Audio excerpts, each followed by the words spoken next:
Viral ngayon mga ka-sports, posible na ba talagang magsama sa Gilas Pilipinas sina Jalen Green at Jordan Clarkson? Aba, kung totoo ito, siguradong mas matindi ang laban ng Pilipinas sa international stage. Kung trip mo po ang ganitong content, mag-iwan ng follow at pa-subscribe na din. Tara, simulan na natin. Unang-una mga ka-sports, kilala natin si Jalen Green bilang isang rising star ng Houston Rockets sa NBA. Tubong Amerika pero may dugong Pinoy ang kanyang ina. Si Jordan Clarkson naman ay suki na natin sa Gilas at consistent contributor sa NBA bilang isang scorer. Pero teka, bakit nga ba matagal bago natin sila makasama sa Gilas? Ayon sa FIBA rules mga ka-sports, kailangan maging naturalized or recognized na local bago mag 16 years old kung gusto mong itinuring bilang isang local player. Sa case naman ni Jordan Clarkson ay umabot sa cut-off kaya naturalized siya ngayon sa FIBA tournaments. Habang kay Jalen Green naman, never pang naglaro sa Gilas pero ito ang twist. Kumakalat ang balita ngayon na ang SBP at ang mga top-level basketball officials ay gumagawa ng paraan para mapasama si Jalen Green sa Gilas bilang isang local o kahit naturalized. Possible rin daw na si Jordan Clarkson ay mabigyan ng mas malawak na participation, lalo't lumalambot na umano ang ilang FIBA policies. Isipin nyo to mga ka-sports, Clarkson sa shooting guard.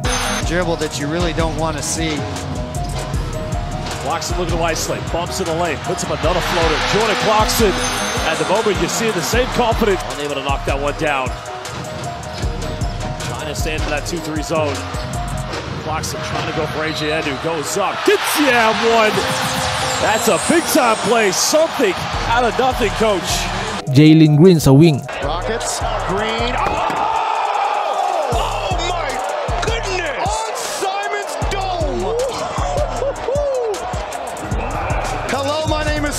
And I just got dunked on by Jalen Green.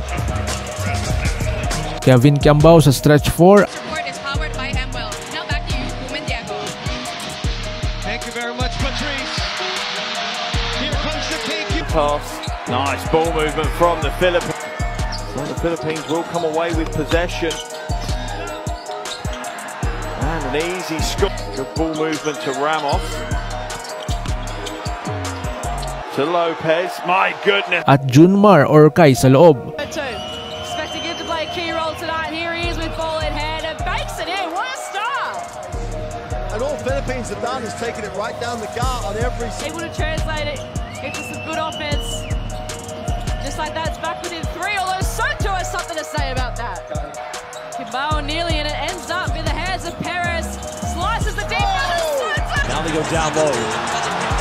Fajardo being got by Joe Chi. Trying to bust his way inside the paint.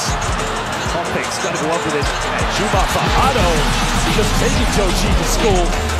Supported.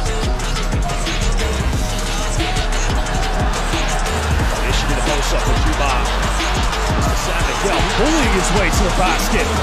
Parang NBA level team na yan. Kung magkakatotoo ito, malaki ang tsansa nating makaabot sa Olympics o mag-champion sa FIBA Asia Cup. Kaya suportahan natin ang plano ng SBP. Sana maging maayos ang negotiation at maayos ang documentation ni Jalen Green. Isang panaginip na pwedeng maging realidad para sa buong bansa. Kung gusto nyo silang makitang magsama sa Gilas, i-comment nyo ang salitang Gilas Dream Team sa baba. Don't forget to like, subscribe at hit the bell para updated ka sa lahat ng Gilas News.